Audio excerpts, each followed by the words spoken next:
అందరికీ నమస్తే అండి. నిన్న రాష్ట్ర వ్యాప్తంగా సంచలనం సృష్టించిన అంశం ఏదైనా ఉంది అంటే సచివాలయం తాకట్టు వార్త.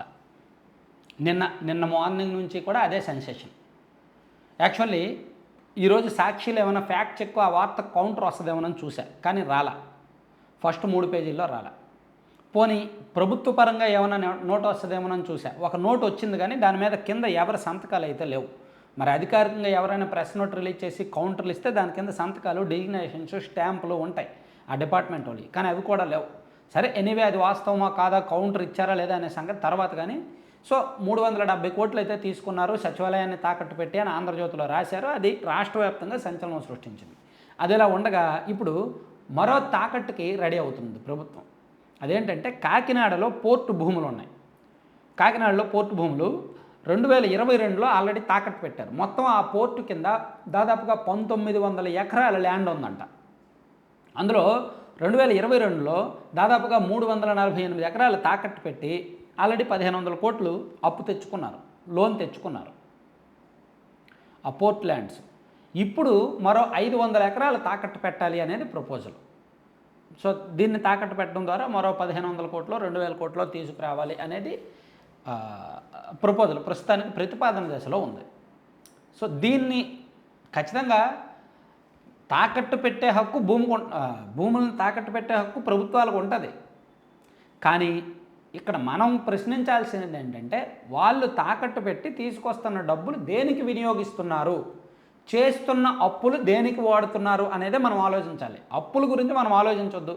ఎన్ని లక్షల కోట్లైనా అప్పులు చేసుకొని, 50 లక్షల కోట్లైనా అప్పులు చేసుకొని, కానీ ఆ తీసుకొస్తున్న అప్పులు సద్వినియోగం అవుతున్నాయా లేదా, క్యాపిటల్ ఇన్వెస్ట్మెంట్గా పెడుతున్నారా లేదా, ఏమైనా పెట్టుబడులు ఆకర్షించేలాగా మౌలిక వస్తువుల కల్పనకు లేదా అభివృద్ధికి వినియోగిస్తున్నారా లేదా అనేది మాత్రం మనం ఆలోచించాలి. ఇప్పుడు ఒక ఊరు ఉంది, ఒక ఊరిలో ఎంఆర్ఓ కార్యాలయం ఉంది, ఒక మండలంలో. ఆ ఎంఆర్ఓ కార్యాలయానికి ఒక 50 ఎకరాల ల్యాండ్ ఉంది.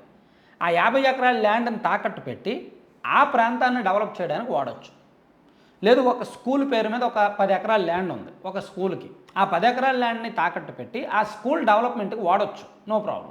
ఆ స్కూల్ మైదానం కట్టడానికనో లేదంటే ఆ స్కూల్ బిల్డింగ్కు వాడచ్చు, ఎందుకంటే మన కళ్ళు ఎదురుగా కనిపిస్తుంది కాబట్టి రిజల్ట్. కానీ ఇక్కడ ప్రభుత్వం చేస్తున్న అప్పుల లెక్కలు పెరిగిపోతున్నాయి. ఏటా అప్పులు పెరిగిపోతున్నాయి. సంవత్సరంలో 365 రోజులకు గాను 341 రోజుల్లో అప్పులకే వెళ్తున్నారు, అప్పులు తీసుకొస్తున్నారు, అప్పులతోనే గడుపుతున్నారు. కానీ దాన్ని సద్వినియోగం చేసుకోవట్లేదు అనేది సమస్య.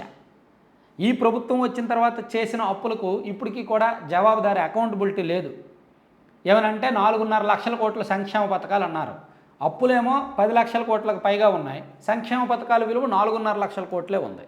పైగా ఆదాయం కూడా వస్తుంది ప్రభుత్వానికి. ఎలా లేదన్నా ప్రతి సంవత్సరం 2 లక్షల కోట్లు, 1,60,000 నుంచి 2 లక్షల కోట్ల వరకు ఆదాయం వస్తుంది రకరకాల మార్గాల్లో. సెంట్రల్ గ్రాంట్లు అయితేనేమి, కేంద్ర ప్రభుత్వం గ్రాంట్లు వస్తాయి, అదైతేనేమి, జిఎస్టీలు అయితేనేమి, పెట్రోలు మీద, రిజిస్ట్రేషన్ల మీద, మద్యం మీద, ఇలా రకరకాల మార్గాల్లో ఆదాయం వస్తుంది. సో ఈ ఆదాయం ఏం చేస్తున్నారు, అప్పులు ఏం చేస్తున్నారు అనేదే సమస్య. సో అది ఇప్పుడు రాష్ట్రంలో ఉన్న యువత, మీరు ఒక్క సింపుల్ లాజికల్ లెక్క ఒకటి ఆలోచించుకోండి. కాస్త ఆలోచన పరిజ్ఞానం ఉన్నవాళ్ళు. సంక్షేమ పథకాలేమో 4.5 లక్షల కోట్లు అంటున్నారు. అలాగే మన ఉద్యోగులకు జీతాలు, పెన్షన్లు కలిపి మ్యాక్సిమం సంవత్సరానికి 50,000 కోట్లు అవుతాయి. సో అలా చూసుకుంటే ఈ 5 సంవత్సరాలకి 2.5 లక్షల కోట్లు. సో ఇది 2.5 లక్షల కోట్లు, సంక్షేమ పథకాల విలువ 4.5 లక్షల కోట్లు కలుపుకుంటే 7 లక్షల కోట్లు అయింది. కానీ ఈ ప్రభుత్వం చేసిన అప్పు దాదాపుగా 10 లక్షల కోట్లు ఉంది. అటు ఇటుగా ఒక 10 లక్షల కోట్లు ఉంది.